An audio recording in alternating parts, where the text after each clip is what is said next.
Friends, welcome to channel. Karthigai Deepam சீரியலில் இப்போ ரொம்ப ரொம்ப சூப்பராக அண்ட் பயங்கர இன்ட்ரெஸ்டிங்காக போயிட்டுருக்குங்க. என்ன நடந்துகிட்ருக்கு அப்படின்னு பார்த்தீங்கன்னா, கார்த்திகை தீபா மேலே எந்த ஒரு லவ்மே இல்லைன்னு நினச்சி தீபா ரொம்ப ஃபீல் பண்ணிகிட்ருக்காங்க. பட் கார்த்திக் வந்து தீபாவை லவ் பண்ணுறன்றதை கொஞ்சம் லேட்டராக தான் சொல்ல போகிறாரு. அண்ட் இங்கே வந்து பார்த்திங்கன்னா, அபிராமியோட க்ளோஸ் ஃப்ரெண்ட் வந்து பார்த்திங்கன்னா கார்த்திக் தீபாவுடைய மேரேஜ்க்கு வராங்க.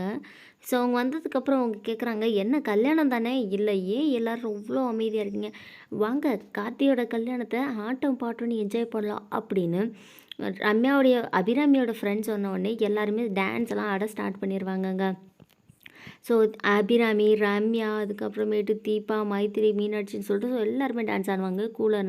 கூட நம்ம ரமேஷே இருப்பாங்க. பட் நம்ம அந்த இடத்துல நம்ம கார்த்தி மட்டும் இருக்க மாட்டார். கார்த்தி எங்கே போயிருப்பார் அப்படின்னு பார்த்தீங்கன்னா, இன்ஸ்பெக்டர் சரவணன் வந்துட்டு ரொம்ப முக்கியமான ஒரு விஷயத்துக்காக கால் பண்ணியிருப்பார். ஸோ எதுக்காக அப்படின்னு பார்த்தீங்கன்னா, தீபாவை பற்றின நிறைய விஷயங்களை இன்வெஸ்டிகேட் பண்ண சொல்லி கொடுத்துருப்பாரு சரவணன்கிட்ட. ஸோ சரவணனும் வந்து பார்த்திங்கன்னா உண்மை எல்லாத்தையுமே கண்டுபிடிச்சிட்டாரு. அதுக்காக தான் கார்த்திகை கூப்பிட்றாரு. கார்த்திகிட்ட போனோடனே அவர் என்ன சொல்கிறார் அப்படின்னு பார்த்தீங்கன்னா, கார்த்திக் நீங்கள் கேட்ட எல்லா கேள்விக்குமே நீங்கள் என்னை கண்டுபிடிக்க சொன்ன எல்லாத்துக்குமே ஒரே ஒருத்தர் மட்டும்தான் காரணம். ஸோ அது யார் அப்படின்னு பார்த்தீங்கன்னா ரம்யா தான் காரணம். ஸோ ரம்யா மட்டும்தான் காரணம். தீபாவோட லைஃப்பில் நடந்த எல்லா இஷ்யூஸ்க்கும் ரம்யா மட்டும்தான் காரணம் அப்படின்னு சொல்லி எவிடென்ஸை சர்டிஃபிகேட்டோடு கொடுக்குறாரு. இதை பார்த்தோன்னே வந்து பார்த்திங்கன்னா கார்த்திக் பயங்கர ஷாக் ஆகிட்டு வேகமாக மண்டபத்துக்கு வராரு. அண்டு போலீஸ் லேடி கான்ஸ்டபிளோட வந்து நம்ம ரம்யாவை போலீஸ் வந்து பார்த்திங்கன்னா அரெஸ்ட் பண்ணுறதுக்காக வராங்க.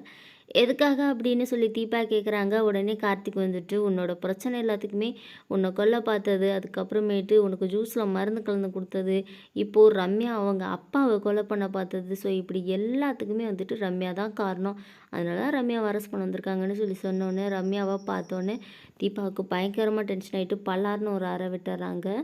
உடனே வந்துட்டு போலீஸையும் கூப்பிட்டு, இவளை என் கண்ணு முன்னாடி நிற்க வேண்டான்னு சொல்லி உடனே இங்கேருந்து கூட்டிக்கிட்டு போயிடுங்க, இல்லைனா இவளை நான் என்ன செய்வேன்னு எனக்கே தெரியாது, நம்பிக்கை துரோகி அப்படின்னு சொல்லி தீபா வந்து பார்த்திங்கன்னா ரம்யாவை பேசிடுறாங்க. இல்லை தீபா நீ நம்பு, நான் இந்த மாதிரிலாம் எதுவுமே செய்யலை, கார்த்திகை மேலே தேவையில்லாமல் வழி போகிறாரு அப்படின்ற மாதிரி சொல்லிட்டுருக்காங்க. போது நிறுத்து, கார்த்திக் சார் பற்றி என்ன சொல்லணும் என்ன பண்ணணுன்றதை நான் பார்த்துக்கிறேன், நீ முதல்ல இங்கேருந்து கிளம்பு, முதல்ல கூட்டிகிட்டு போங்க அப்படின்னு சொன்னோன்னே ரம்யா கையில் விலங்கை பூட்டி அங்கேருந்து கூட்டிக்கிட்டும் போகிறாங்க. ரம்யா வந்துட்டு, இதுக்கு முடிவு இல்லை கார்த்தி, திருப்பியும் நான் வருவேன், எனக்கு நீங்கள் வேணும் அப்படின்னு சொல்லிட்டு ரம்யா அங்கேருந்து கிளம்பிடுறாங்க. ரம்யாவை போலீஸ் அரெஸ்ட் பண்ணிட்டாங்க அப்படின்ற விஷயம் தெரிஞ்சோடனே ரியாவுக்கு பயங்கர ஷாக் ஆகுது. ஐயோ இவ்வளோ போலீஸ் அரெஸ்ட் பண்ணிட்டாங்கன்னா அப்போ நம்ம போட்ட பிளான் எல்லாமே வேஸ்ட்டாக, கார்த்தி இருந்துட்டு இப்படி செய்வார்னு கொஞ்சம் கூட எதிர்பார்க்கவே இல்லையே அப்படின்னு சொல்லிட்டு இருக்காங்க. சரி ஓகே, நீங்கள் இப்போ எதுக்காக இவ்வளோ டென்ஷனாக இருந்துட்டுருக்கீங்க, ஒருத்தவங்க போயிட்டாங்கன்னா என்ன, மற்றவங்க எல்லாருமே இருக்காங்கல்ல, ஸோ இதுக்காக இந்த நல்ல தருணத்தை மிஸ் பண்ண வேண்டாம்னு சொல்லிட்டு எல்லாருமே மேரேஜை என்ஜாய் பண்ணிட்டுருக்காங்க. ஸோ இப்படி பயங்கர இன்ட்ரெஸ்டிங்காக ரொம்ப ரொம்ப சூப்பராக போயிட்டுருக்கு கார்த்திகை தீபம் சீரியல். இந்த வீடியோ உங்களுக்கு பிடிச்சிருந்தா லைக் பண்ணுங்கள், ஷேர்